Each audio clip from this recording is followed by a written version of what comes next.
Hello, I'm Lucy. And I'm Michelle. Welcome to the 29th episode of Tudoriferous, the biographical podcast that examines lives in the Tudor era. And today, Ferdinand of Aragon. Hooray! Hopefully not useless. Well, Ferdinand II of Aragon, or if you prefer, Ferdinand III of Naples, or the King of Athens, or joint ruler of Aragon and Castile, or, although this was a title he just gave himself, Emperor of all Africa. Really? Oh, he better do well. Yeah, he set himself up some tie targets, I think. First of all, we'd like to thank two more patrons who've joined us since last time. Mary Eve, I'm assuming it's Gautier, could be Gauthier, but I'll go with Gautier. And Eric Nicholson of the Ranking 76 podcast. Thanks, Eric. So, Thank you. Thanks, both of you. Welcome to both of you. Yes. And I come clean right from the start. This is in 3 parts. And part 1 contains very little to do with England. Okay. But it will clarify several things that are going on in the continent which will have a knock-on effect on England. Okay. That's hilarious. In my head, you were going to find absolutely nothing according to all the researchers of Isabella. And now it's 3 episodes. I thought that it's 5 episodes altogether, including 2 special episodes. I thought that because I got in touch with you and said, I'm a bit worried there's not very much.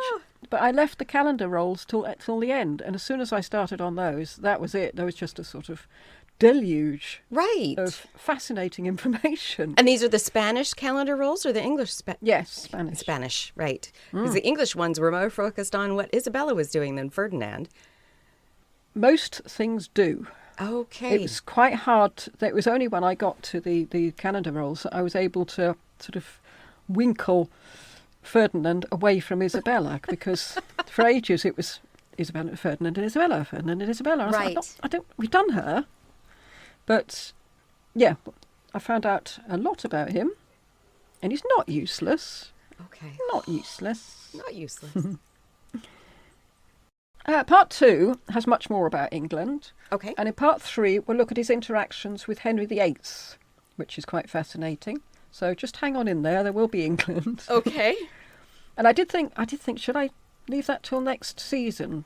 Because it is all about Henry VIII, but I thought, it makes more sense to keep all their Ferdinands together. Yeah, I agree. And I know you don't like Ferdinand, but try and approach this episode with no preconceptions.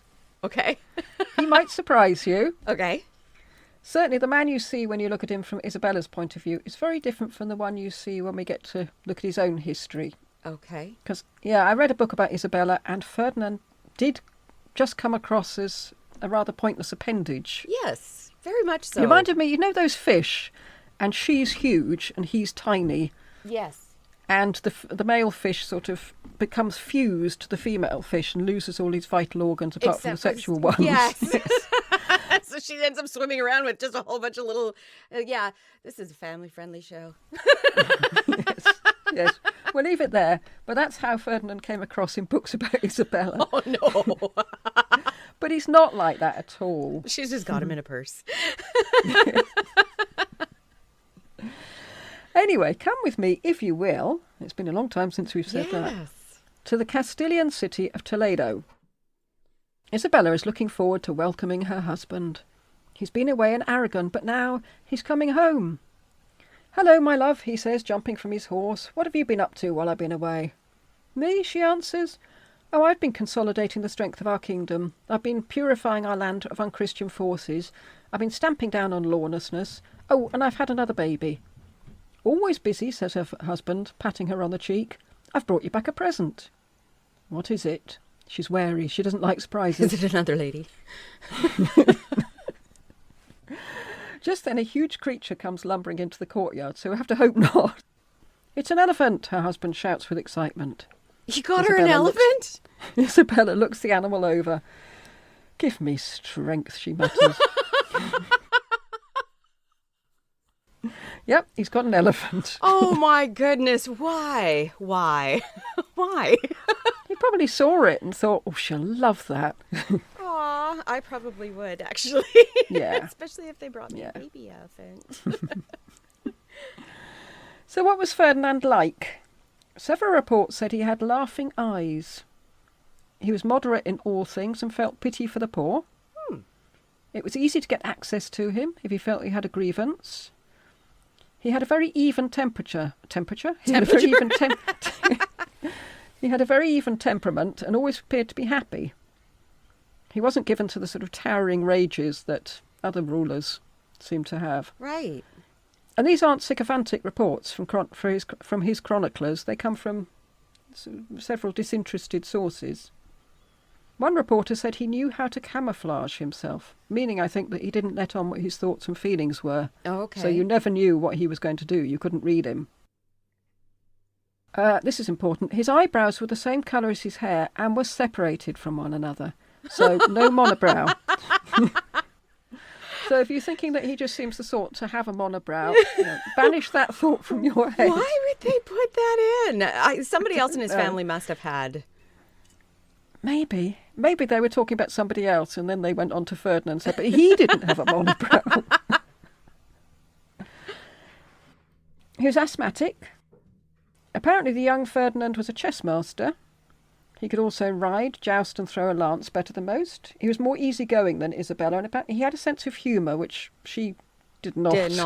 No, she did not. That never came out. But he was more ruthless, cynical and calculating, and he actually liked Rodrigo Borgia, which is probably saying something. Yeah. He paid attention to advice, including Isabella's, but not in the way that sort of abnegated responsibility. He wasn't like Maximilian, who wouldn't listen to anybody. Yeah. I don't know. This is not the way I've pictured him at all. No. Well, that's why I thought I'd mention what other people said of him. Except for liking the Rodrigo Borgia. Because, I mean, he did have mistresses and illegitimate children, just like Borgia. Yeah, he was pious but not fanatical like Isabella. But as Machiavelli astutely noticed, he sometimes used this cover of piety to enter into conflicts for entirely different reasons. Oh. Isabella had religious reasons for wanting to oust the Muslims from Granada. Yes. Ferdinand said he was doing it for religious reasons, and I'm sure that's what he told Isabella. Okay. But he was mainly thinking of land expansion, money, exhibiting military prowess, that sort of thing. Which is much more a kingly thing to do, though. That's what they want. Yeah. Okay. Oh, yes. Well, certainly Machiavelli wasn't knocking it. He said, I think this was great. And the reason we think this is because he didn't get rid of the Muslims in Aragon. He seemed quite happy to leave them alone. But there was no financial or expansionist reasons for wanting to get rid of them from there. No, and they were still paying that tax. Yes. Whereas in Castile, they got rid of Muslims and Jews and ended up almost bankrupting themselves. Yes. Yeah, we have the same problem that we had with Maximilian when he relocated the Jews of Austria for financial reasons rather than fanatical religious ones. Which is the least offensive of two horrific reasons, religious or pragmatic? I mean, those poor people still had to convert or leave. Yes, and die as they were being hammered by artillery. Yet there is no good reason to go to war if you're the aggressor. No, and there's certainly no good reason of getting rid of an entire group of people. Yeah, no. Machiavelli devoted an entire chapter of The Prince to Ferdinand, and some say he may actually have been the prince himself, although the same was said for Cesare Borgia and Lorenzo de' Medici and several others.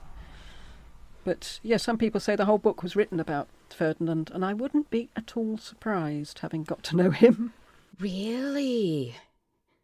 That's not what I thought at all. No. In my head, it was entirely Italians. But I guess if Ferdinand was a king in Italy, it would include him. Machiavelli was just incredibly impressed by him. He said, quote, "In our time, we have Ferdinand of Aragon, the present king of Spain. He can be regarded as a new prince because from being a weak king, he has risen to being, for fame and glory, the first king of Christendom. If you study his achievements, you will find that they are all magnificent and some of them unparalleled, unquote. No, you didn't see that coming, did you? I'm sort of calling bull because Ferdinand was very adamant that it needed to say Ferdinand and Isabella. Was this written during Isabella's time, so she would have been an actor in Ferdinand's so-called marvelous, miraculous achievements? I'm not sure, but Machiavelli is not dumb. No, he's not dumb, but he doesn't include women much. Which makes me think that he just sort of assumes all of the attributes are Ferdinand. So maybe Ferdinand is good, but the two of them together is what comes to that marvelous. Okay, I haven't convinced you yet, obviously. No.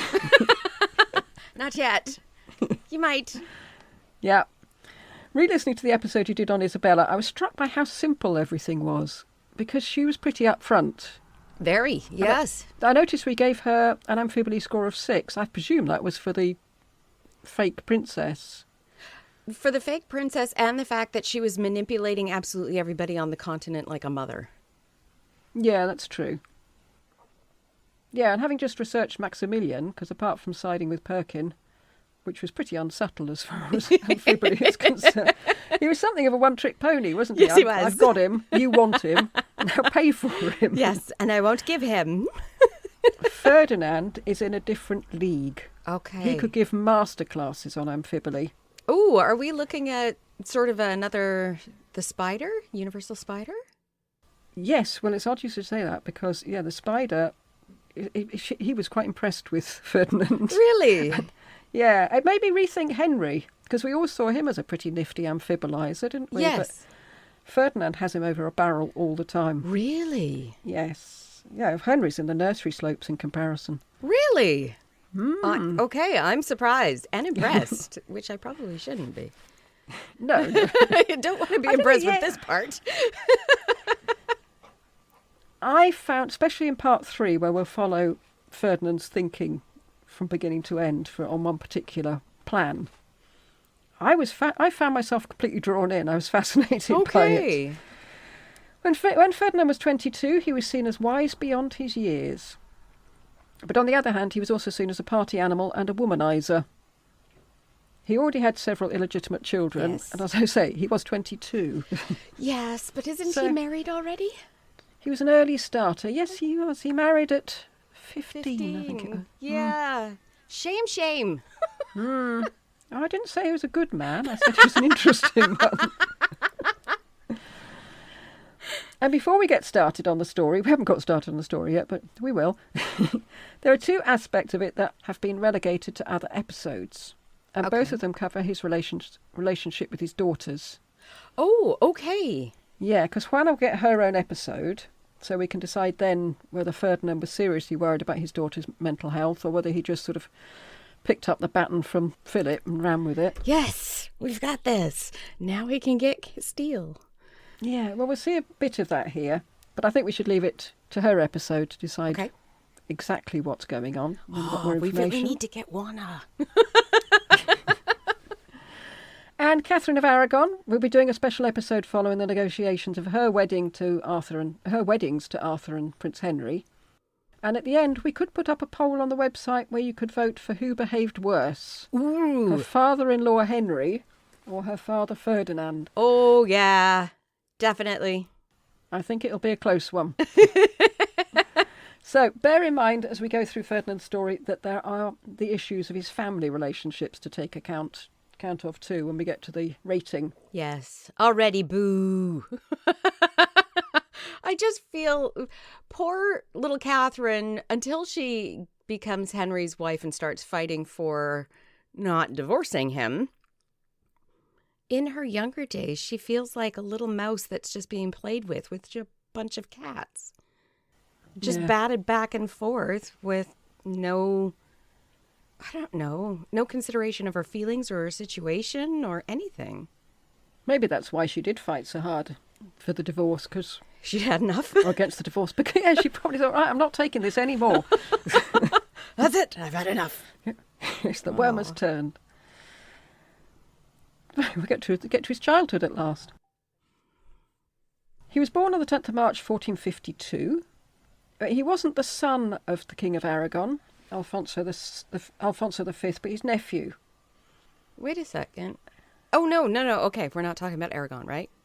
Yeah, we are talking about Aragon. Ferdinand's not the son? No. Ferdinand? He's not the son of the King of Aragon at this point, Alfonso V. He's his nephew. Oh, so Alfonso dies and his... And then his dad takes over. Okay. Yeah, sorry, yes, I probably... Wow. I was like, this is a scandal. What happened? Because I was positive I read that he was the second son. Yeah, he is. But Ferdinand's mother, Juana Enriquez, was very keen that he should become king, though. And by the sound of it, she was a very forceful character. Uh-oh. In fact, if I was to get all psychoanalytical, I might say that he married his mother, I think. Oh, but now my question is, did she do away with the king? If she was that adamant? Not the king. Uh-oh. She postponed Ferdinand's baptism for over a year until King Alfonso agreed to make his brother the heir, which he did. And then on Alfonso's death, Ferdinand's father became John II or John the Great. So that is Ferdinand's father. Okay. That sounds a little bit as if she sort of held his baptism at his throat Ransom. and said, yes, but it's no. She said, "I'm not going to have him baptised until he is made An heir. The heir," because then she was able to have him, because he's now the Infanta. She's able to have him baptised in the Cathedral Basilica of Our Lady of the Pillar in Zaragoza, with all the pomp and circumstance of being the Infanta, and that's what she was after. But that's so risky. With infantile death, you could have consigned him to hell. Yeah, if he'd died in his first year, he'd have been in purgatory for the rest of his... Yes. Whatever it is afterwards. Apparently, I looked this up, and apparently Catholics don't believe that anymore. They have a more merciful God. I looked that up. They're born without sin now, whereas before they were born full of sin. Yeah, it's absolutely riddled with it. Which is so sad. I mean, look at it. They can't even move. How can it be sinful? His dad's John the Great, and I've decided to go with John rather than Juan to differentiate him from all the other. Okay, the other that works Juans. for me. But Alfonso, yes, he did have a son who became Ferdinand I of Naples. I'm not quite sure why he didn't succeed his father in Aragon unless he was trying to spread it about. But by all accounts, and I think we'll probably do a cameo episode on him, he was an awful person. So they all are. I think he was exceptional. Oh. I think Aragon had a lucky escape there. Are we equivalating him to, I don't even know if that's a word. It's all right. Equivalating him to like Cesare Borgia? Yes, I think so. Uh-oh. We'll definitely do a cameo and find out all about him. Uh-oh. Ferdinand had a half-brother, Charles, but he was in open rebellion with their father. Okay. And he led an army against him. Charles died unexpectedly in Barcelona, and the rumour was that Juana Enriquez, Ferdinand's mum, had him poisoned. Oh, my. So that Ferdinand could get to the throne. There's always rumours of poisoning if someone dies unexpectedly, but this one does seem to have stuck. Yes. Or it could have been tuberculosis. I want to go with poison. That way she's more maniacal. What does that say about us, that we keep going for the worst of the two? Yes. Yeah, she poisoned him, definitely. Ferdinand's early life was beset by civil war, and he fled Barcelona with his mum, and they hid in a French garrison at Girona. So he was yet another ruler who had a difficult childhood. Right. In 1468, when Ferdinand was 16, King John gave him Sardinia and Sicily. And these were a thank you from John for Ferdinand's help in all the many, many, many battles in John's reign. Okay. Because he really started young. Yes, he did. And I remember thinking, like, are you under your father's thumb? And your father just keeps calling and off you go and you leave your wife and your child. But I guess it's expected and he's being rewarded for it. He's being rewarded and it's necessary. Okay. And also, I suppose since his other son had openly rebelled against him, this little present was, he was saying to Ferdinand, you know, thanks for not rebelling, son. Thanks for staying with me. But this does mean that later, when the French move in on Naples, Ferdinand has territory that's just over the Straits of Messina. Right, easier to attack. He was made lieutenant of all the land owned by John, so that he could govern if John was away. And also, given that his dad was in his 70s, maybe it was to cover if the old man became incapacitated. Wow. 70 years old. Doesn't seem that big of a deal now, but wow, 70 years old. That's not bad going, is it? Yeah, and not to be at all. so active that you're still fighting civil wars. Yes.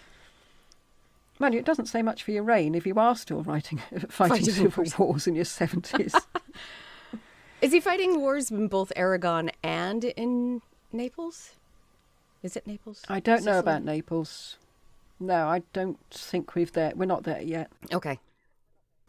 Also, when he was 16, Ferdinand presided over the General Cortes in Zaragoza, where everyone was amazed by his statesmanship and ability. Really? And his mother would have done it, but she was dying of breast cancer. Oh, no. But the fact that she would have done it instead of him. Yes. Well, I presume he is only the heir at the moment, so she would naturally be helping out the husband, wouldn't she, I suppose? Yes. That might not be a sign that he's, says, would you do it, Mum? Oh. When she died, apparently her corpse smelt beautiful. So she must have been a saint. So all those rumours of poisoning can't possibly have been true. Really? That's how they decided if she was good or not? I remember, yes, St Cuthbert, of the saint at Durham. They dug him up many, many years after he died, and there's beautiful aroma wafted out of the tomb when they dug him up.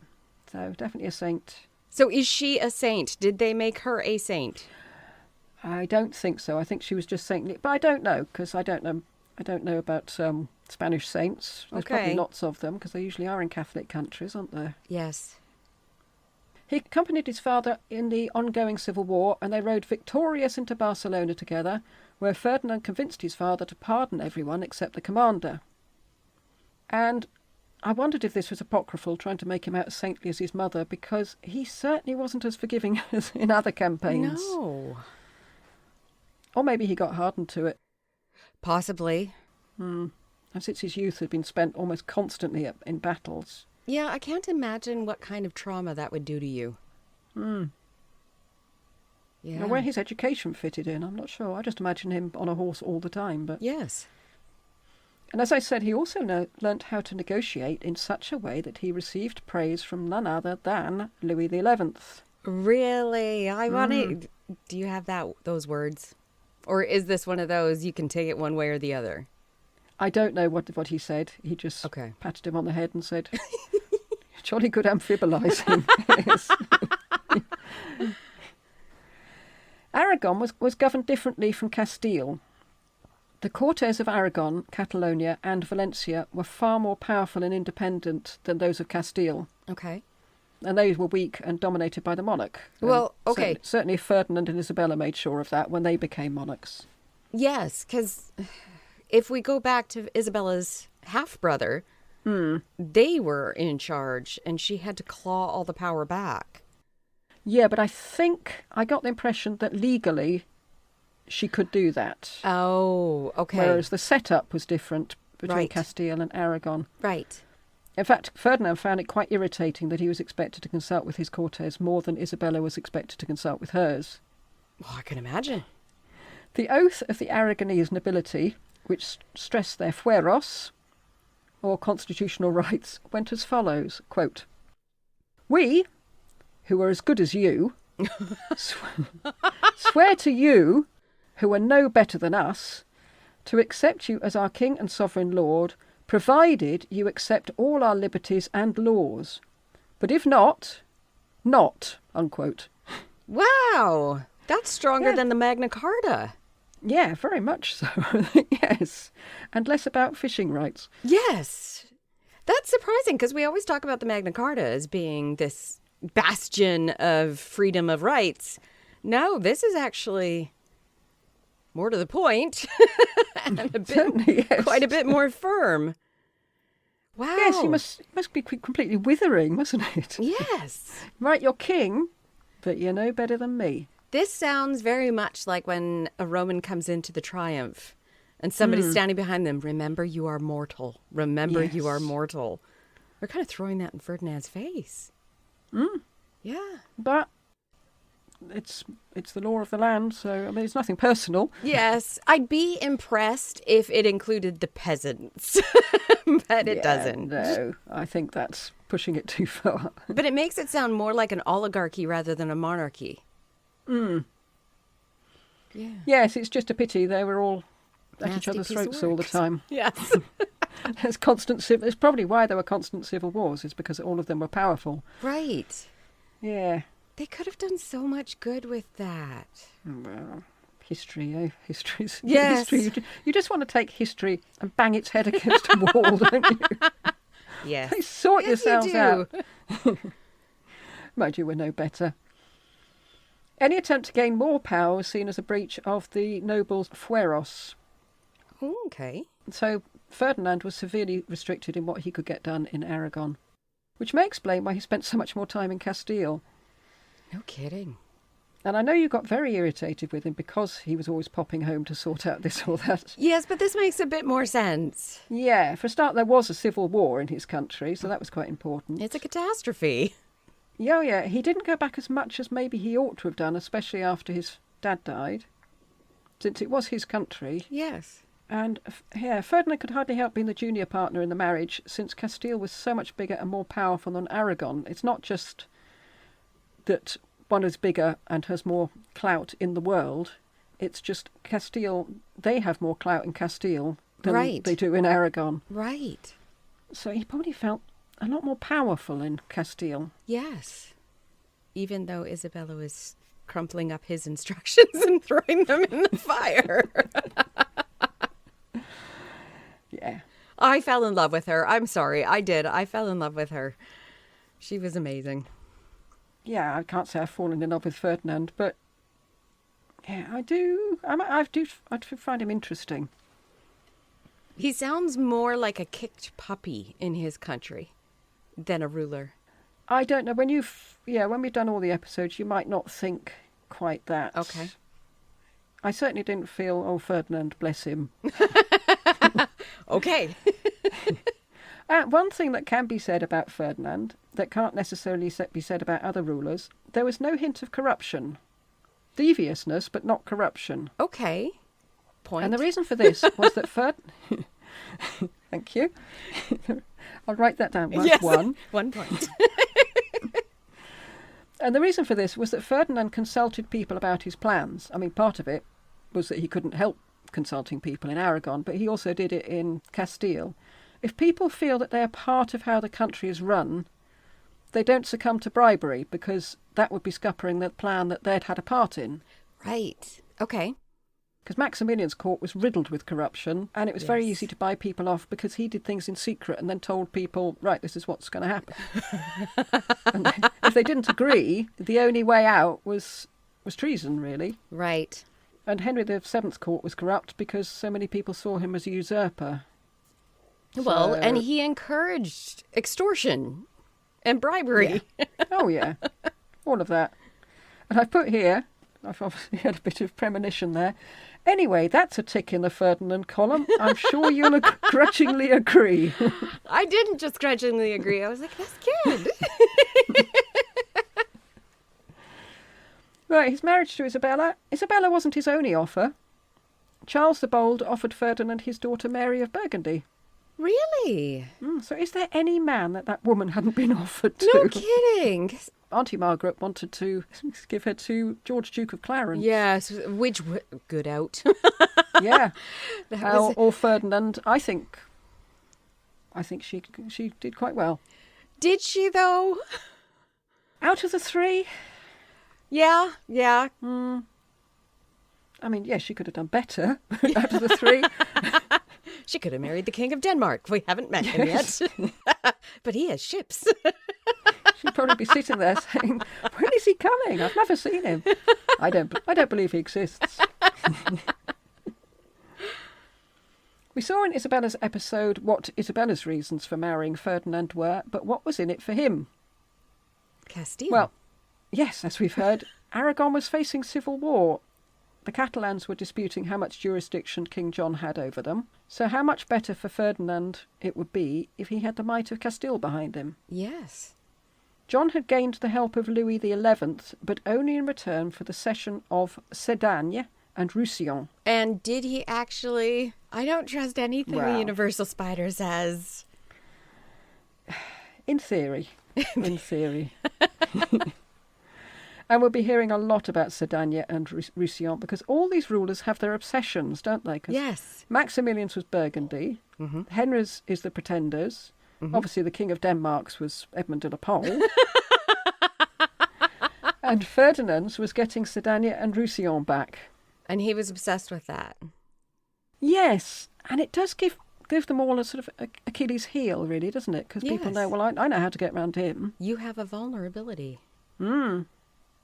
A very public one, too. Yes. But this was why Ferdinand and Isabella decided to marry off their children to France's enemies and so encircle France. Ah, okay. Aragon was the traditional enemy of France until they got together with Louis XI, but I don't think that helped, frankly. No. But Castile was traditionally an ally of France, so Ferdinand had to convince Isabella to form a common anti-French policy, specifically so that he could get Cerdagne and Roussillon back. Just for the countries. Yeah, well, there's often one trigger that sort of snowballs into a major policy as well with these people. Oh, we've seen it with all the Pretenders. I mean, yes. How much of England's major policies were based around getting the de la Poles back, and Perkin, and Lambert Simnel. And Ralph Wilford, of course. And Ralph Wilford. I keep forgetting he existed, to be honest. I think he came and went, poor lad. Anyway, to go back to the marriage negotiations, they had to be carried out in secret since Isabella had said that she would allow her half-brother Enrique to choose her husband. Right. Though she did have the right of veto. And then she decided to go off on her own. Yeah, well, he was plumping for Alfonso V of Portugal. And that would have put Isabella in the role of mere consort, and she wasn't having that. Nope. The Aragonese envoys met Isabella at night in her rooms, and meanwhile... Scandalous! Poor Alfonso of Portugal was sent the Archbishop of Lisbon to Spain to put the finishing touches to this wedding, which he'd been assured was in the bag. Well, she was young and he was old. I want this. This sounds fantastic to me. I get a 15-year-old. Yeah. Creepy. But no, he didn't, because once Isabella had made up her mind to marry Ferdinand, she sent a messenger to him. The messenger himself was entrusted with the message, since Isabella didn't want to put anything in writing in case he was intercepted. And I thought, poor bloke. Oh, no. Because if he gives up the information, he can't say, oh, well, I was searched and they took the letter. Yes. The only way they could have got the information was if he passed it on. Yes. Not a nice position to be in. That, and now he's open to be tortured. Yes. Because he doesn't have a physical message he could just hand over and say, I never opened it. Yeah, I felt a bit sorry for him. Yeah. Enrique later left town, telling Isabella that she must promise not to move, stay there. But what he didn't know was that 2 months before, Ferdinand had signed a document confirming the betrothal. Isabella had very sensibly got him to sign a prenup. Oh, good girl. Stating that although he could administer justice in Castile, everything else had to be done with Isabella's permission. Right. He couldn't even leave Castile without her permission. Really? Yeah. That's surprising. Well, it isn't, but it's surprising he agreed to it. He just had no intention of following it. He was to provide 4,000 lancers to protect Isabella, since she now knew that she had made powerful enemies by contracting the marriage. Ferdinand was to provide 100,000 florins once the marriage was consummated. I don't know if immediately after. That'd be awkward. Here. Yeah, I think so. Just put the money on the mantelpiece. Yeah. With 20,000 florins straight away, and any children they might have were to be brought up in Castile. Wow. So, as you said, why on earth did Ferdinand sign this document? Yes, because that is so restrictive for him. It is. I think he, and more to the point, his father were very keen to get the marriage for the reason we've seen. Yeah. And it's quite likely they thought that once they were married, that Ferdinand would be able to make Isabella forget all about this nonsense about wanting to govern the country herself. Yes, because she was a woman. But Ferdinand had his mother as an example. Well, there's still... She only did a Cortez when Dad was Yes, at but she war. was still that forceful. She was. But maybe he thought nobody could be like my mum. Maybe, yeah. And especially once the babies started coming, obviously she'd be busy with all that. Yes, true. And then Ferdinand would have all of Spain apart from Portugal, Navarre and Granada. So, it's a good deal. You can see from his point of view, and certainly from his dad's point of view, that I'd think she won't be following up on all this. Yeah, I suppose so. Anyway, Enrique did leave town, ordering Isabella to stay put, and as soon as he'd gone, Isabella said she needed to go back to her hometown to organise celebrations for the anniversary of her brother's death, and she legged it. Meanwhile, Ferdinand had ridden out of Zaragoza dressed as a lowly groom. To hide himself. Groom of horses, not bridegroom, yeah. Yeah. The plan was that Ferdinand should leave Zaragoza, proclaiming loudly that he was going to see his father in Catalonia.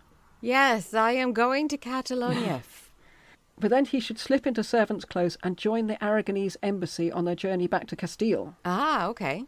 Meanwhile, the embassy would complain just as loudly that they'd come to talk to Ferdinand, but he'd just gone off to see his father in Catalonia. Catalonia! And I presume he had to be secretive in case the word got back to Enrique. No kidding. You could be captured. You're in so much trouble if you are. Yeah. Ferdinand and Isabella were married on the 19th of October 1469. She was 18, he was 17. And they were second cousins, so they got a special dispensation from Pope Paul II, as we've heard. Yeah, that's so legitimate papal dispensation. What?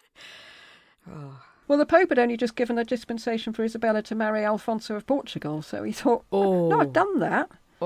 She can't marry both of them. Oh, my goodness. Can you imagine the sinking feeling in your stomach when you realize that you've been married without that dispensation? Well, yeah, because the papal nuncio was bribed by King John. Yes. Just to turn a blind eye to it all. But John assumed that the dispensation would be granted later, and time was of the essence, so it wasn't really faking a dispensation. It was just making a temporary one so they could swap it over. Oh, yeah. Where it was faking a dispensation. It was faking a dispensation. On the day of their wedding night, their bloodstained sheets were displayed so that everyone can see that the marriage had been consummated. Oh, my which goodness. is lovely. Isn't that lovely? Do that? Such a quaint tradition. I don't like that tradition. No. And also, it's not foolproof. I mean, you could, I don't know, skin a rabbit or something onto your sheets, couldn't you? I mean, it's not... Well, going into medical terms, not every woman bleeds either. No. And in those cases, I found a few mentions of governesses pricking their own fingers to add to the sheets so that it wouldn't be known. So, yeah, there might be a better way to determine whether or not it was consummated. Everything could be faked. Well, there's always that waving a chicken wing over your stomach. Yeah. Oh, if it turns into a dove, then you're still a virgin. Enrique had raised Isabella to the status of heiress above his own daughter, Juana la Beltraneja. Yeah. So called after the nobleman that most people thought was her real dad. Which is horrible. It is. It's bad for everybody. It's bad for the girl. It's bad for the father. Her biological dad. Yes. It's pretty awful for Enrique. He was meant to be a king, and his own daughter is named Juana, the daughter of somebody else. But now he pushed Isabella back down again and raised Juana up to heiress. Yes. Isabella had blown her chances by marrying Ferdinand, and the marriage threatened to cause a civil war as Enrique's faction turned on Isabella's. Yes, but Isabella's was stronger. Ferdinand and Isabella were lucky that Pope Sixtus's envoy to Spain, because Pope Paul had died since then, was Rodrigo Borgia. Borgia! And he decided to back Ferdinand and Isabella rather than Enrique. And Ferdinand and Isabella got their papal dispensation, the real one. So when we were wondering why Isabella put up with Alexander's misdemeanours for so long, Yes. she could have had a feeling of gratitude. Yes. Because he had just got them out of a really tricky situation. Yes, true. All his pretty little sins. I'll never forget that phrase, his pretty little sins. It's like, no, no. Unless you're referring to the women. They are pretty little sins, but what he's doing is not. No. And researching Katerina Sforza's episode for Patreon.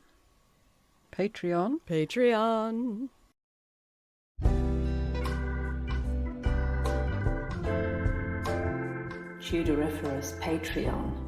You know you want to. He was an extremely nasty piece of work. Really? I don't think I covered it because I was trying to keep to England with his episode. Yes. I'm thinking of including him as a Patreon character so we can look at his whole life, because I've come across parts of his life which are so utterly horrendous. Do we want to do that after we have done, or after Pontifex has done him, and then if they miss out on getting his character, we can do ours? Yeah. Okay. Yeah. And then we can get them on and talk to Bree and have it up on both podcasts. Mm-hmm. Okay. That sounds good. Okay. Another way of advertising. Yes. Cross promotion. Yeah, we're everywhere at the moment. Mm-hmm.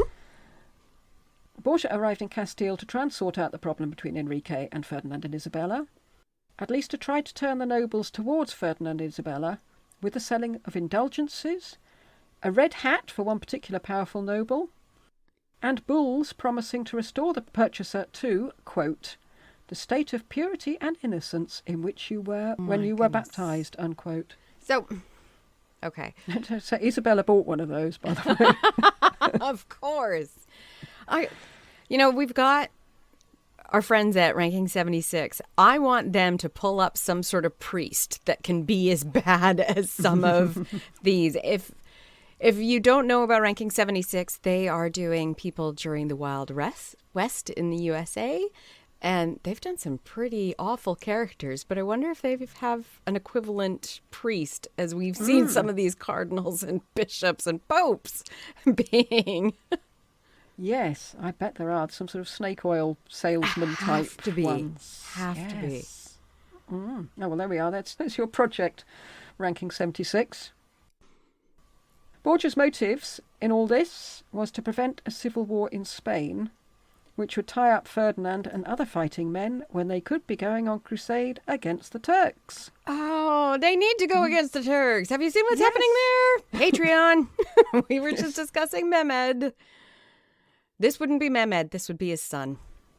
But yes. Yes, get on with it. Just go. Not much seemed to be happening in Ferdinand and Isabella's campaign for the throne, or at least recognition of their marriage, so Ferdinand went off to help his dad to fight the French. King John was being besieged in Perpignan. And when the French heard that Ferdinand was coming, they upped sticks and left. So there you are, you complaining that he disappears every 2 minutes, but his poor dad was stuck in Perpignan. Well, I'm not saying Perpignan's a nice place, I used to live there, but he was being besieged there. So, he had to rescue his poor 70-year-old dad. Yes, I wonder why they up and left. Is it because he was bringing more forces, or was it Ferdinand himself? I don't know, but I'd have thought he probably came with a pretty big army. Yes. And then Ferdinand fell off his horse, which corrupted his blood. His blood was already corrupted. But he got better. Good. I only put that in because I love that phrase, corrupted his blood. Yes. I don't know whether he said that. I feel awful. I'm sure my blood's corrupted. I just don't like the constant infidelity and how horrible that had to have been for women. And yes, it was common. It was expected. But still, your poor wives. Meanwhile, Castile was descending into anarchy. and omens were everywhere. You won't believe this one, but 2 wolves ran into the church of the Santa Catalina and covered the priest's robes with spittle. Really? I mean, that's horrifying, isn't it? That is horrifying. They just spat on it. Yeah, as omens went, I thought that was quite a tame one. Yes, but so weird. Like, I could see them saying, well, they urinated on it. That would make more sense than the spittle. I don't know. It depends whether he carries dog biscuits in his pockets. I don't know. Isabella announced that she was going to Seville to sort out the civil war for herself, and this was the first indication we get that she didn't need Ferdinand to act decisively. She managed to negotiate a meeting with Enrique, which was surprisingly convivial, and Ferdinand arrived on New Year's Day 1474 and was surprised to be greeted warmly. Quote, "The Lord Prince," that's Ferdinand, "danced in the king's presence, which caused such delight, it would take too long to explain," unquote. So it all sounds absolutely lovely. It does. But how long does that last? It reminds me of Christmas days when you've got too many family around. That actually has never happened to my family, but I've heard tales. Ferdinand and Isabella, I like this, were advised that if they wanted to soften Enrique up, they should stuff him with pastries. That's one of those irrelevant little details.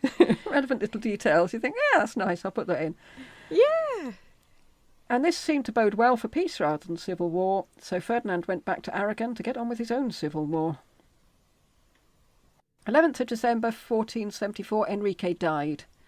Despite the fact it was Juana la Beltraneja who was meant to be the heir, Isabella was proclaimed queen in Segovia and then processed through the city, preceded by a man carrying a sword held by the point with the hilt upward, demonstrating very clearly that it was Isabella who was wielding the power and not Ferdinand and Isabella. Correct. This was the first indication that he was going to be an appendage. Yes. I can see that little fish swimming to the great big fish.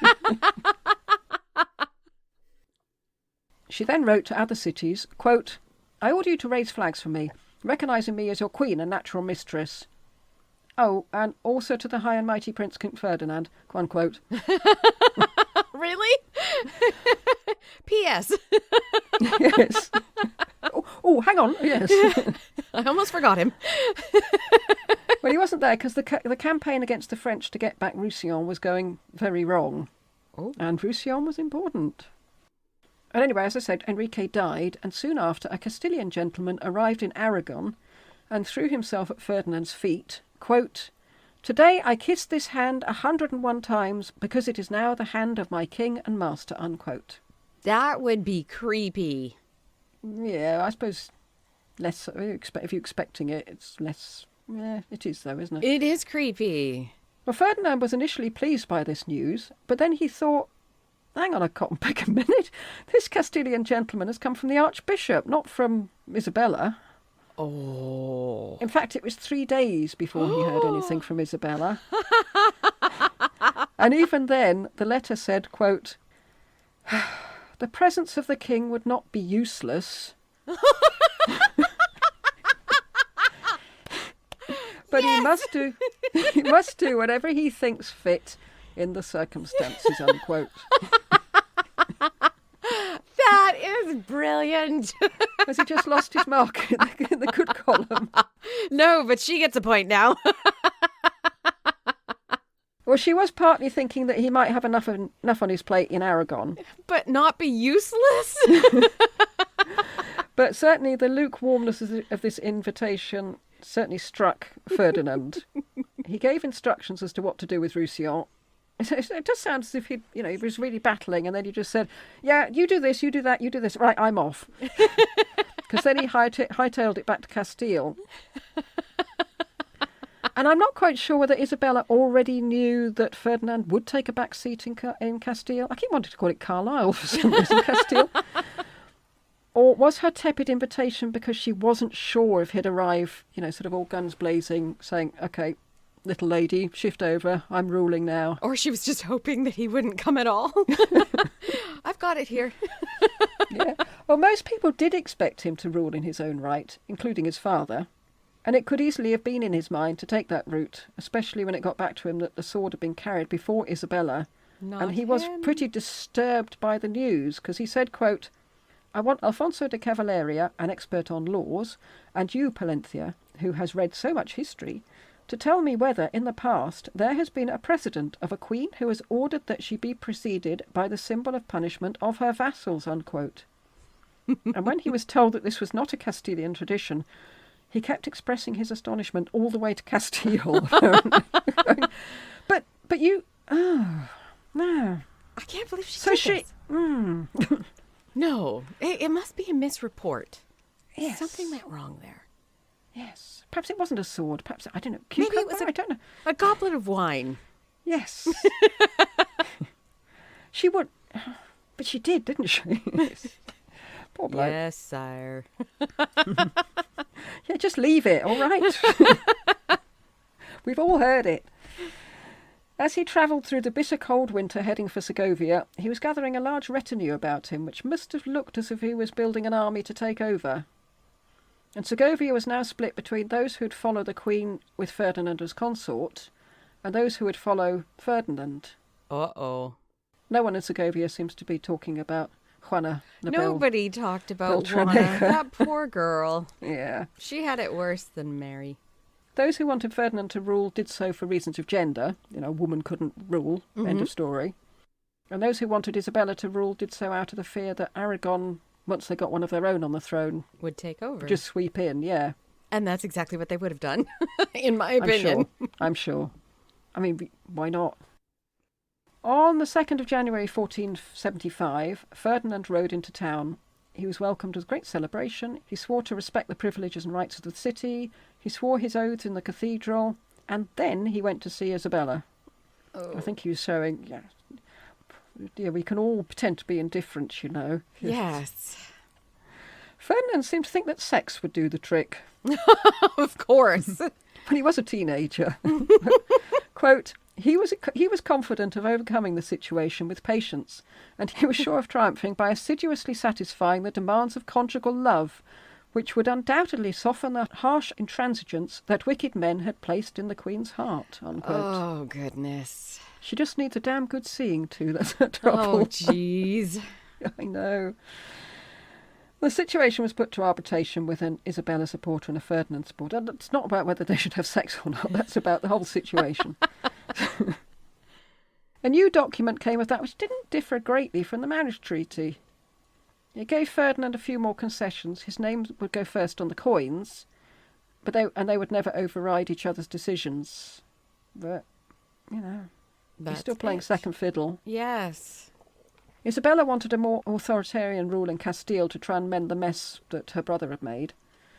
And Ferdinand was in full agreement, because, as I said, he got so frustrated with Aragon. Yes. But if they thought that the death of Enrique meant that it was all be plain sailing from now on, they were very wrong. Enter Alfonso II, King of Portugal. He saw a way of getting his mitts on Castile, because he would marry Juana la Beltraneja. Yes. He was 43, she was 13. Yes, I remember.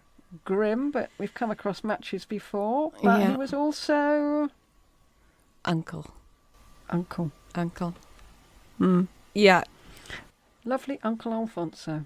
And this isn't the beginning of the Habsburgs yet, so... No. This was May 1475.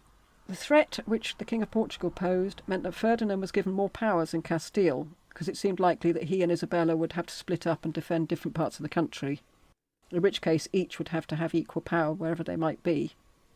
However, he was still not allowed to administer towns, cities and forts, hand out grants or appoint officials. So I thought he'd be quite hampered in what he could actually do. Yes. I will appoint officials. You can work with them, but no, they're my officials. When they were apart from each other, Ferdinand would write Isabella letters castigating her for not writing to him often enough. Oh, yes, I remember. Quote, "If your ladyship does not wish to be responsible for murder, you must write and let me know how you are," unquote. Oh, my goodness. Well, he is a teenager after all. Yes. I'm surprised he hadn't written her sort of goth poetry as well. great. Now I'm picturing Ferdinand all in black with black eyeliner and mood music. hair all down one side of his face. Yes. Ferdinand wrote a will before going into battle, and in it he worries about his illegitimate children.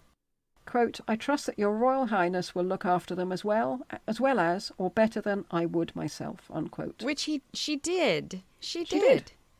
And he also requests that their daughter Isabel should be his heir in Aragon, a region with no tradition of female rulers. So. Wow. I wonder how he would have got that past the Cortes, though.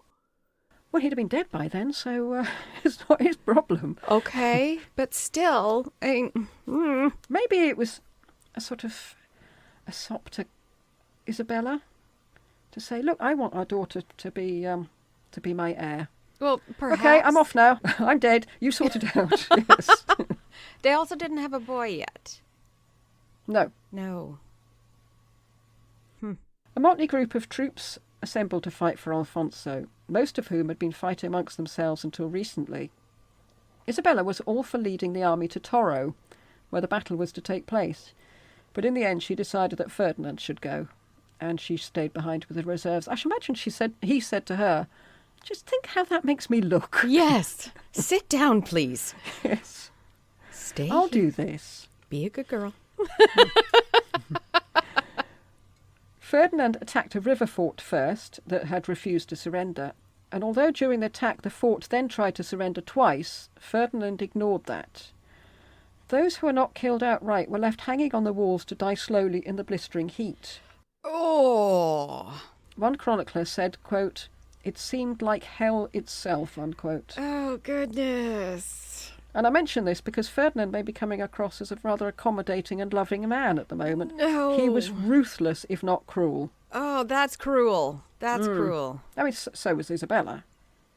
He certainly seems to have lost that compassion he was alleged to have when he was fighting with his dad. No kidding. Yeah. Ferdinand then decided to retreat, because Alfonso had the tactical advantage in that place because there was an unimpeded route back to Portugal.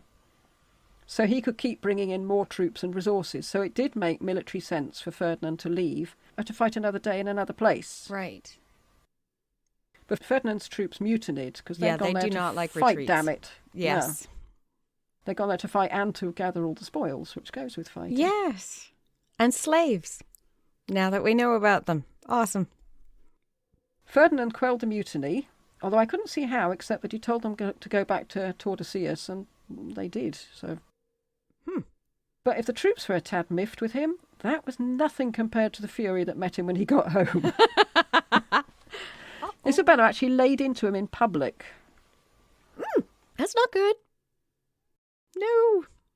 There were other victories, though. Ferdinand's half-brother Alfonso of Aragon helped out with state-of-the-art besieging equipment, showing, Isabella's choice to align herself with Aragon was a pretty good one. Yes. Alfonso of Portugal, so many Alfonsos in this, had been waiting for the French to help him, but Louis XI had been busy with a little English problem. Ferdinand and Isabella established a division of labour between them in military matters. Isabella raised the troops and made sure that they were well fed and housed, and Ferdinand fought the battles. But they did have a different approach. Ferdinand was all for bribing people to change sides and to turn against their leaders. He preferred the subtle, if not devious, approach. Yes. She just wanted to beat them.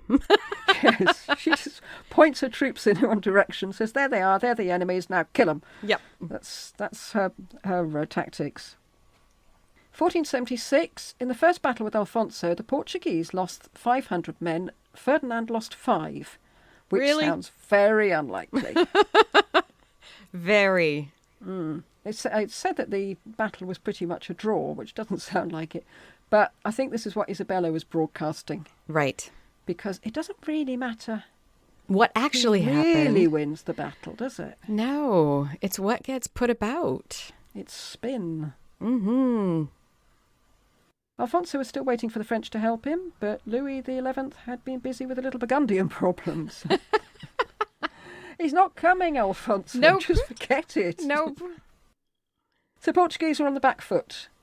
Victory for Ferdinand and Isabella was in sight, and Ferdinand went home to help his dad. Goodbye. Yeah. The Castilians were in mid-siege of Cantalapiedra. I don't know why, but it makes me happy when you struggle with words like I do. It's a very long word. But Ferdinand had told his troops not to do anything until he got back, which seems quite extraordinary, just to say, stay there, don't do anything, I'll be back in a few months, okay? Few months, right. He's well, gone I'm for not a sure while. how long it was, but, I mean, he probably didn't know. He's setting off for a battle at home. Yes. Who's to know how long it would take? And Ferdinand had barely set out on his journey when Isabella announced to the troops that the siege was back on. You know, don't take any notice of the silly man. And Ferdinand was so angry. Oh, I can imagine. That he went hawking. Oh, lovely. And then to cap it all, while Ferdinand was off helping Dad, Isabella had one success after another and pretty much won the war. That's the abridged version. 30th of June 1478, their son Juan was born, and the fact they had a male child was seen by many as a vindication of their usurpation of the throne, because God was smiling upon them. Yes, he gave them a son. They now have an heir. Yeah. A legitimate male heir. Why that's more important than a female, I'm not sure. Well, a female, slightly dodgy one as well, because she was born out of wedlock. Yes. True, because of the fake dispensation. But the new dispensation was retroactive, Lucy. Well, I'm sure God will sort them out. On the 9th of October 1478, Ferdinand pressured Louis XI to sign the Treaty of Saint-Jean-de-Luz and Guadeloupe, in which France recognised Ferdinand and Isabella as the legal monarchs of Castile, in return for Ferdinand breaking all ties with Maximilian. I'm not sure how much of a loss that is at this point, but presumably Ferdinand was helping Maximilian keep the French out. I don't remember Ferdinand. But why do they need his much recognition? involved. I don't see that as being beneficial. While he's doing that, Isabella is negotiating with her Portuguese aunt for a treaty with Portugal. So if they've got treaties all around, then they're saying, all of them saying you're definitely the real ones. Gotcha. Then it's just security, isn't it? Yes, that makes a lot more sense. Mm. I keep forgetting that well, because he never showed up, I was forgetting that Louis XI was supposed to be helping Portugal. Yes. I should imagine he forgot that most of the time as well. I've got what I want. Now, forget it. Shoo. Yes. This treaty with Portugal, as far as Isabella was concerned, was mainly to strip poor Juana la Beltraneja of any legitimacy at all and to shove her into a convent. Oh, yeah. But then again, the choice was that or marry her uncle, so... Yes, I think I'd choose the convent. Yeah, I think I would. Yeah. This rather pulled the rug out from under the feet of Alfonso of Portugal, but he did ratify the treaty and renounced all claims to the throne of Castile, and Isabella did the same to the throne of Portugal. Yeah. So everyone's happy. Yes, we got it all done. Well, he's not happy, but it's done. Yeah. Except poor Juana la Beltraneja. Yes. Stuck in her nunnery. Unless she liked it. Maybe. I should think anything for a quiet life after that. I mean, she was... How old would she be now? 15? Yes, and her entire life she's been put down as an illegitimate daughter. Yeah. Probably not treated well. Nope. At least in a convent she gets left alone. Yeah, I'd say there's a lot to be said for it. And it depends. We know she's gone into a convent, but we don't know if she's gone into a convent as a noblewoman or as a postulant, which are two very different lives. So she might be living a perfectly pleasant life. Yes. Just surrounded by nuns. Yes. It's all right. 20th of February 1479, Ferdinand's father, King John, died, and he was 80. 80? Good for you. Yeah, Ferdinand succeeded him as king. Now he was King of Castile, Aragon, Leon, Sicily, Sardinia, and Count of Barcelona. Where is Athens in Africa? Athens is in there somewhere. He got a lot of titles. I just picked a few at random. And he probably hasn't taken the African one yet. And on the 14th of April 1481 in the Cortes, he granted Isabella the same powers that he had received in 1475, so designating her as co-regent, governor and administrator of the kingdoms of Aragon. November 1479, Juana was born, and Ferdinand had been back in Aragon, but he now appeared in Toledo with an elephant. Oh, there's the elephant. There's the elephant. So he wasn't always a monstrous dad. I brought you an elephant. You can ride him. Well, you're a newborn baby, but yes, later you can. And when the girls were little, Ferdinand bought them dolls with clothes to dress them in, and he got Juan a chess set. Aw. So he actually did, well, I don't know. Maybe he cared. Maybe he's just buying their loyalty. And there's no reason to think at this stage that he didn't like his children. True. At this stage. At this stage. I'm just going by what happens later. Granada. And you did cover this in depth in Isabella's episode, but it was one of the most important events of this time. And in 1492, it was certainly seen as the most important event of 1492. Yes. Whatever we might think now. So we'll take a quick look at it. A crusade against the Muslims had several things going for it, as far as Ferdinand and Isabella were concerned. For one thing, it knighted the squabbling grandees against a common enemy. Okay. Which was definitely a good thing as far as they were concerned. Yeah, and I'm not going to go into this in detail because Ferdinand and Isabella are together fighting these wars, so that's what you get. Ferdinand and Isabella did this, Ferdinand and Isabella did that. There's nothing here that's just relevant to Ferdinand. There was a lot of backwards and forwards between the Christians and Muslims, with some humiliating disasters on the Christian side. Yes. Isabella wasn't particularly bothered by Christian casualties, since those who died fighting the Moors were given extra brownie points in heaven. Yes, I know. Yes. Not that I'm trying to rub it in or anything, but she's definitely got quite a nasty streak. Yes, she does. She definitely does. I'm sort of feeling that now I'm Team Ferdinand and I've got to really? fight for his side. I don't feel like I have to fight for her side. I just think that everybody so far that's been a monarch, I'm sort of becoming inured to the fact that everybody's mean, everybody's awful. And if you need to be in power, you're going to have to be awful. Because we haven't found a nice one yet. No. The decision to invade Granada was taken at the Cortes of Toledo in 1480. Granada. I was going to say it was Granada, but I was just going to let it go. Granada was probably 1980, I think, wasn't it? The chronicler thought that Ferdinand and Isabella had it in mind from the start of their reign to invade Granada, but they had other problems at the time, so they made truces with the emir. And Ferdinand said that he decided to act because the emirate had broken a truce and had stopped paying a tribute. Right. Also, Ferdinand was afraid that if they left it too long, any advantage that the Christians had with their artillery would be lost. Right. As the Muslims had making their own advances. Particularly with your Mr. Mehmet II. Yes. If you want to listen to that, you'll need to get onto Patreon.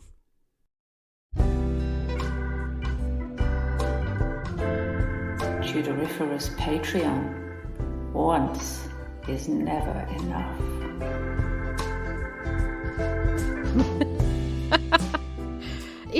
It ties everything together. Without we use Patreon to focus on people that did have an effect on the surrounding issues or times. And it's amazing how much they link together and how much they affect England, even though they're so far away. It has this domino effect that goes all the way across Europe. Well, especially when you talk about the Turks, or the Ottomans, rather. Ottomans, yeah. Machiavelli pointed out, quote, "Nothing brings a prince more prestige than great campaigns and striking demonstrations of personal ability." So it wasn't going to do Ferdinand's prestige any harm at all to be fighting in Granada, unless he lost, of course. Yes. Or died. Yeah.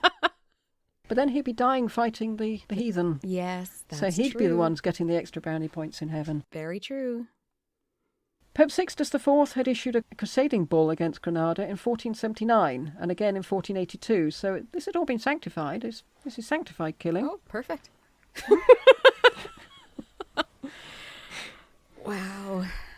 March 1484, Isabella was all for carrying on the Granada Wars, but Ferdinand was heading back to Aragon. And I don't think it's necessarily fair to chastise him for going home, since he is trying to run two countries at the same time. Very true. And Aragon does take a backseat on most occasions. Yeah, I suppose so. If he's in Castile, it has to take a backseat because he's not even there.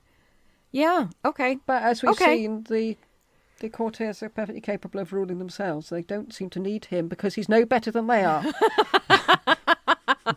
We are just as good as you. Yes. Whereas Isabella only has to rule Castile. So, yeah, she got a cushy time of it, really, in comparison. Yes. On his return to Castile, he laid siege to a few places, fought a few battles, and was then for calling it a day for that season, because that was the end of the fighting season. But he got a missive from Isabella saying that the king, quote, if he wished, could continue laying waste to the area and could besiege some other towns since there was enough summer left to be able to do so, unquote. Oh, wow. That seems a very husband and wifey thing to say. Oh, yeah. If you wish. Yeah. If you have time, can you please? This is not a request. Would you like to lay siege? Yes. I've just had a thought.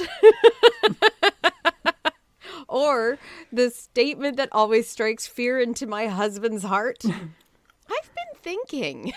Yes, I got that one. Rob always says, oh, God. Yes. So does Jason. Jason immediately starts saying, no. So anyway, she's just said, get on with it, unquote. So Ferdinand, probably sighing, since he'd hoped to put his feet up for a bit, got on and did it. He does as he's told. The plague hit the area where the family was staying and they had to flee. And during a break in hostilities in 1485, Catherine of Aragon was born. Mm-hmm. This was a long drawn-out campaign, but on the 8th of January 1492, Granada was in the hands of Ferdinand and Isabella. Yes. And as far as Rome was concerned, the fall of Granada went some way to making up for the loss of Constantinople in 1453. Not enough, but some way. Ferdinand and Isabella captured Granada from Boabdil, whom we heard about in Isabella's episode. Yes. Boabdil handed the keys to Ferdinand, and Ferdinand immediately handed them to Isabella, which initially I thought was very telling. But later I read another version of this key story. Yes, Ferdinand handed them to Isabella, but then Isabella handed them to the Infante Juan, the son, and he handed them to the Count of Tendilla, who was going to be the new Christian governor. So they just sort of passed it down the line. It wasn't you, but you better keep these, dear. Oh, it takes a little bit away. Machiavelli said of the taking of Granada, quote, at the start of his reign, he, Ferdinand, attacked Granada, and this campaign laid the foundations of his power. First he embarked on it undistracted and without fear of interference. Go away! Yes. You're making me look weak. Come on. He used it to engage the energies of the barons of Castile, who, as they were giving their minds to the war, had no mind for causing trouble at home. In this way, without their realising what was happening, he increased his standing and his control over them, unquote. And I think you're right, it's not just Ferdinand, it's Isabella, but I don't think Machiavelli likes women. I don't think so either, because I'm thinking about that. I'm like, I'm pretty sure I know a different way that went, but okay. But were they both doing this for different reasons? Was Isabella doing it for purely or mainly religious reasons? And Ferdinand was looking at the wider picture of this will help to keep the country together. Economics. This won't do me any harm. I don't know, because it's... When reading about Isabella, she seemed to have two focuses, and it seems split right down the middle. Everything was either for religion or for her children. And then what was good for Castile seemed to come third. But at the same time, it was sort of built in for what was good for Juan, her son. But she was very focused on that. I didn't see anything really in there about economics or diplomacy with external sources where it didn't involve marrying her children. Yeah, that's interesting, because there's a lot in Ferdinand. He does a lot of external diplomacy. So maybe they decided, you're really good at this, you're really good at this. Maybe, because he is really good at it. Yeah. So maybe it's a lot more of a partnership. It's just that it's not necessarily the traditional lines of a partnership that should have been followed at that time. So it comes across as Isabella is more important than she really was, just because the lines of division were different. It's possible. And we're looking at a sort of internal Castilian politics. Yes. Where it's probably more Isabella than Ferdinand, and he's The out and outside. about, being a universal spider. Yes. So Part maybe two. it is a true partnership in the fullest sense of the word. Well, there's another reason why Ferdinand would want to do this war with Granada, because he's thinking of it strategically. The King of Navarre, and Navarre is in the top left of Spain, butting up against France. Yes. The King of Navarre had sought alliances with Granada, so that Castile would have to fight on two fronts if they both invaded together. Much like, the old alliance, France and Scotland would invade England. England. Yes. So now Granada was theirs, they wouldn't have that problem. Right. So that was quite handy, and they even had less of a problem when later Ferdinand took Navarre. Yes. Wait, I didn't know that. He takes Navarre? He didn't do it when Isabella was alive, so I didn't go any farther. No, well, he lives a lot longer than she does. So Yes, he does. There's a lot after that. I wonder, that's one of those I wonder things. If she had kept living, I wonder how far they would have gotten. Because the two of them together seemed to me to be a lot stronger than when Ferdinand was on his own. I don't know. Well, we'll see. Because this episode takes us up to Isabella's death. Okay. And then... It's the episodes after that will Yes. show us what he's really capable of. Okay. Especially the third one. I found it interesting insight into an extremely devious mind. Okay. Ferdinand imposed the extremely liberal Treaty of Granada. I don't know if they might have thought it was liberal. They might have thought it could have been a lot worse, but they had lost a battle, so they probably weren't thrilled about it. But that was in 1491, following the capitulation of Granada. The treaty proved very favourable to the Muslims, who got to retain their faith, customs and clothes. But this all changed when the Archbishop of Toledo, Francisco Jimenez de Cisneros, and I'm just making up the pronunciation for that, he settled in Granada in 1499. He carried out a policy, this Archbishop of Toledo carried out a policy of heavy-handed forced conversion, which was a gross violation of the initial treaty, and this resulted, not surprisingly, in rebellion. Ferdinand crushed the rebellion, and then he and Isabella issued an edict of conversion. All Muslims residing in Castile were to convert to Christianity or face expulsion. But not Aragon. Not Aragon. Not Aragon. Wow. Now, most did convert, nominally, while a few emigrated to North Africa. The Muslims were safe in Aragon until Charles V. He expelled them in 1526, so Yeah. it was only a matter of time. Yes. I remember that expulsion.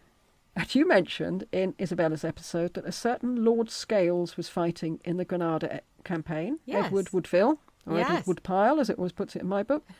his teeth were knocked out. But there was also someone else we've come across repeatedly who was fighting there. Really? Mm-hmm. Juan Borgia. Oh, no. Okay. We need a sort of fanfare for Juan Borgia. He just comes up all the time. Yeah, it'll be the death knell. Yes. Or the sound of a body being thrown into a river. Well, I've got a river just out the back here. I'll go and throw something in it and record it. The Inquisition. Oh, here we go. In a book about Isabella, it said that Ferdinand and Isabella invented the Inquisition. Invented is probably not the word. So why, in a book called The Spanish Inquisition, is Ferdinand not mentioned once. So just as you did, I'm going to leave the Inquisition for a future special episode. Perfect, thank you. Yes. And I'm hoping you pick that. I don't want to do it. Yeah, I looked in the index. Nothing. Not a word. Should we even do the Inquisition, though? Spanish Armada is going to have to go into that in depth. We could leave it to them. Yeah, because it's not the English Inquisition. No. Yeah, I'll leave it to them. Cool. Phew. 7th December 1492. A lot happened in 1492. Columbus sailed the ocean blue. Yeah, we're not interested in that. Nope. Ferdinand was walking down the staircase from the old royal palace in Barcelona. And I would recommend, if people haven't been to Barcelona, go to Barcelona. Oh, I've got to get to Europe.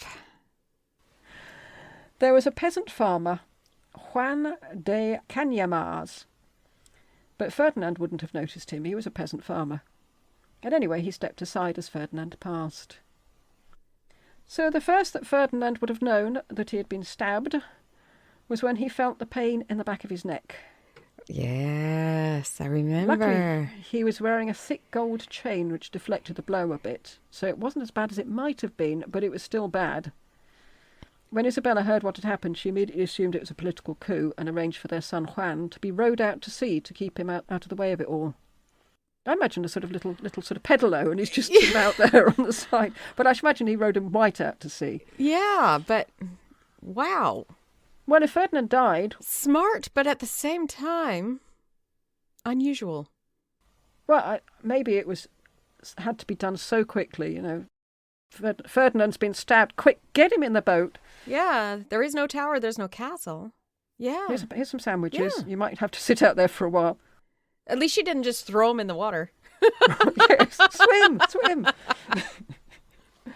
Well, Ferdinand thought he was going to die. He wouldn't let Isabella see him till he'd finished his preparations for death with his priests. Doctors cleaned the wound, removed bits of bone, and think of that without anaesthetic. And sewed up the wound with 7 stitches. So it's not that big. Well, it depends on how far apart the stitches were. I was going to say, if it's my sewing, it'll be quite gaping. Even so, it was touch and go as to whether Ferdinand would survive. The following day, he appeared to be making some recovery, but a week after that, the wound became infected. Uh-oh. His tongue swelled up and his face turned red. It sounded like that ballad of Sir Robin, doesn't it? His tongue swelled up and his face turned red. Yes. Sorry, Ferdinand, I've taken this too lightly. And his heart rate rocketed. The wound was grown so that apparently you could put 4 fingers in it. And if that's what they were doing, no wonder it got infected. It's like President Garfield. Yes, President Garfield and Totalis Rankium U.S. presidents. That, everybody's, have you put your finger in and wiggled it around a bit? Yes. Yeah, try it with a stick. Yeah. Oh, gosh. Yeah. If that's my favourite Totalis Rankium president episode. Especially when you get to the end where they start having all the people writing in with a comment. If you heat the body up to 1500 degrees Fahrenheit, it'll melt. Then you can just turn the body and pour the bullet out. What? So good. Yeah, that would have been on the internet then. It was underneath the YouTube video. Well, yeah. In fact, the city was full of people all saying that they would do this and they would do that if the king recovered. I'm not sure how many of those pledges were actually fulfilled, and I don't think there were any people saying, "Have you tried heating his body up?" But by Christmas, Ferdinand was out of danger, but he was still too weak to leave the palace. Was it Nero? Which? No, Caligula? Yeah, one of them was going to die, and people said that they would gladly take his place if it would mean he'd survive. And when he does, he goes around and makes sure that they die, that they killed themselves. Which one? Was that Caligula? Or Commodus? It was one of the crazy ones. Was it Elagabalus? Might have been. Sorry, another Totalis Rankium one. Go find it and let us know which one it is. I've already listened to them like several times over again and over again. And if you're wondering about the peasant farmer Cañamars, he was not part of a coup. Even under torture, That's a horrible phrase to sort of throw out. Even under torture. He stuck to his story that he'd been told by an evil spirit that if he killed Ferdinand, he'd be king. And Isabella protected him from being lynched by the mobs and graciously and with huge compassion said that he should be killed by drowning instead. Oh! And she really did think this was... Compassionate. Compassionate. And in a way it would have been. Would have been. Canyamars had the hand that held the dagger cut off. By whose order? Well, I assume... Well, I've said Isabella wasn't told of this until after it happened, but Ferdinand must have given his approval. Somebody must have given his approval. Somebody had to have. Although this is in Aragon, so maybe it's one of the Cortes. Oh, right. She doesn't have any power. Yeah. The hand that held the dagger was cut off. The feet that had taken him to kill Ferdinand were cut off. The eyes that had shown him the way were gouged out. The heart that had held the plan was cut out. His flesh was ripped with pincers, and then his body was thrown to the mob. Oh, so, my God. The mob might have been quicker. Drowning might have been quicker. Yes. Nasty. Very. Poor bloke. I mean, he was obviously had a mental illness. I mean, he did try and stab Ferdinand to death, but... If he thought it was going to make him king, then yes, he would have had a mental illness. Ooh. Brutal times. Very. And now we'll look at the expulsion of the Jews. Oh! Sunshine! Happy rainbows! Oh, gosh. The policy of Ferdinand and Isabella was consistently anti-Semitic.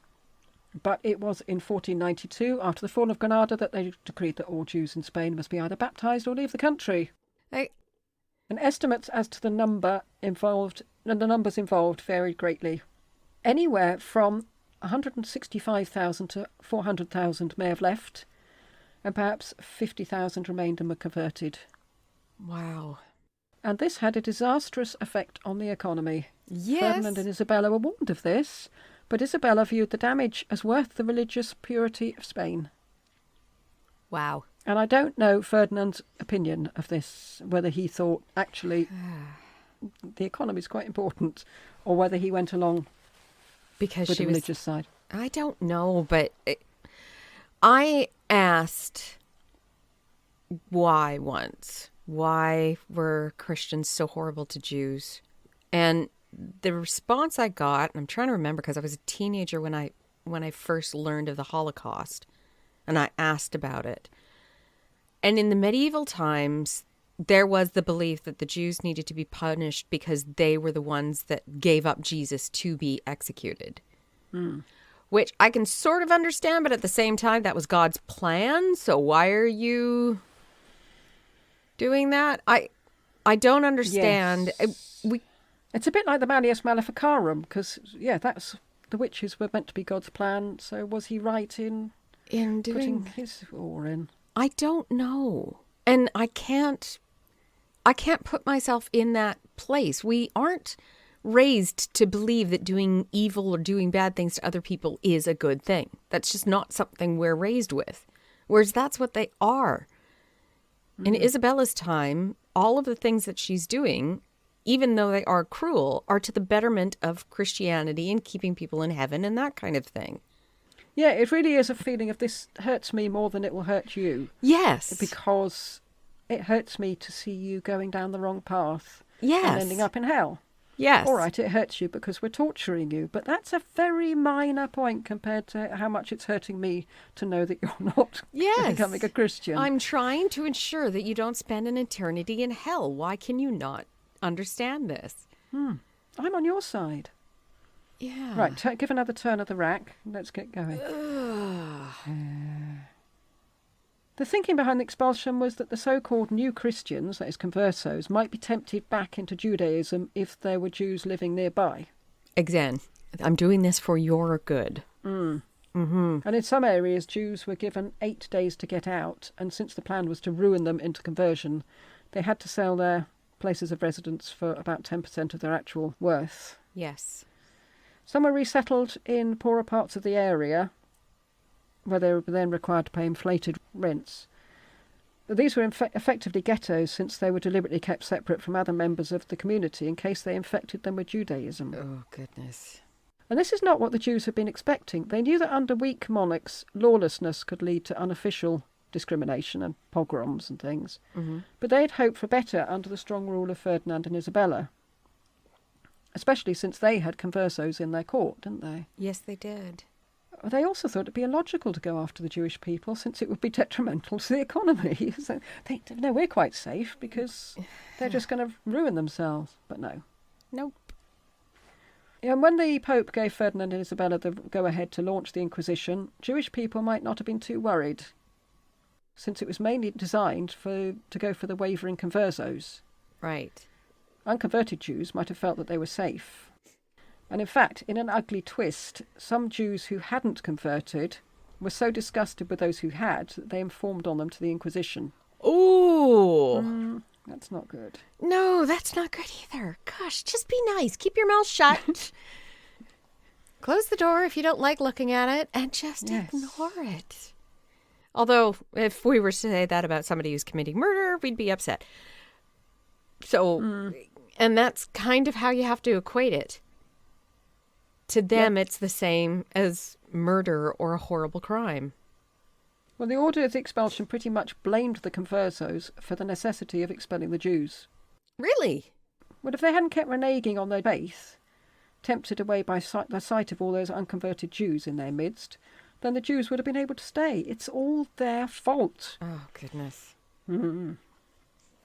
Which doesn't say much for the Christian authorities' belief in the infallibility of their religion. No. Because you'd think they'd assume that when the Jews thought of saw all the wonders of Christianity, then it wouldn't occur to them to revert. But anyway, it was a constant worry that the conversos were so in name only.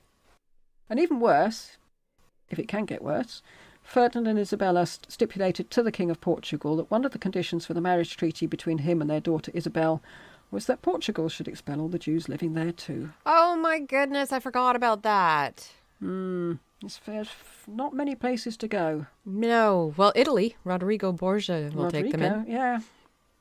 Well, that's why it'd be interesting to hear about him, because I've been reading Caterina Sforza and it's horrifying. Oh, goodness. But he did take in Jews, so a multi-dimensional person, I think. Yes. Yes. 3 prominent Jews went to Ferdinand to beg him to reverse the decision to expel the Jews in Spain, and they offered him 30,000 ducats, which was actually 50 times what Ferdinand and Isabella intended to spend sending Columbus to America. Ferdinand considered it, but eventually he said it had been a joint decision with Isabella. In other words, he wanted to do it, but he wasn't sure how he'd explain it to the missus, I think. They then went to Isabella, and she said she wouldn't even consider it, and she begged them to convert, and 2 of them did convert. Ferdinand and Isabella stood as godparents, but one fled to Naples, just in time for the French to come rolling in. I'm not going to use the S word. I'm not going to use the S word. We know what happened in Naples. Well, there was another event that happened in 1492, but I think we might give it its own episode at some point. So we'll keep the ocean blue for another time. Okay. 1497, Prince Juan was taken ill. He had only recently been married to Margaret of Austria, and it was Ferdinand who rushed to his bedside while Isabella continued the journey to take the young Isabel to marry King Manuel of Portugal. Oh, I forgot. Yeah, Ferdinand was horrified by how ill his son looked and told him to fight it, but Juan knew he was dying, which he very soon did. And Ferdinand then rode back along the road that Isabella was following him on, since, quote, "it seems to me that for such news I should be with her," unquote. So there went their son and the heir to the thrones of Castile and Aragon, which is going to confuse matters somewhat. Yeah. By 1500, Portugal was no longer a threat. Spain was at least at peace with France. It had mutual protection pacts with England. There we are, England. Here we are. England! These successes were, in a large part, the result of Ferdinand's creation of regular ambassadors in the European capitals. Because can you name any ambassadors in the English court, apart from the Spanish ones? Not offhand, no, actually. No. No, we know all about de Puebla and de Ayala, and later Chapuis. Yeah. That's the reason Ferdinand was so well informed about what was going on in other countries, because Henry VII had his spies. Ferdinand's got his envoys and his ambassadors. And he really makes a probably the best use of them out of anybody in Europe. Hmm. So that's enough for today. Next week we'll look at the battle for supremacy between Ferdinand and Philip following Isabella's death, with poor Juana stuck in the middle. Yes. And we'll finally see something of England when we look at how Ferdinand wrapped King Henry around his little finger. Which sounds so wrong. In my head, I'm finding that hard to believe. Henry's just completely flailing. Really? In comparison, yeah. Wow, this is going to be really cool. Mm. Well, not for Henry, but for us. Well, Henry does it to other people. Yes, he does, which is why I'm surprised you say that. So I'm really interested to see how this goes. Yeah, I am as well, because it's been ages since I did the research for it, and I can't remember what I've written in part 2. Yeah. So I'll have a read of it and find out what happens next. Okay. So, yes, there's not much about England there, but I think because we heard all about all of this happening from Isabella's point of view. Yes. I thought I'd give poor Ferdinand his moment in the dock to say, look, I'm not useless. I just have other things to do, okay? It's all right for you. You're only running one country. I'm running 2. And I've got civil wars, and I need to get Roussillon and Sedan back again for some reason. Yes. Well, thank you for listening, and we'll see you next time. Okay. Goodbye. Bye.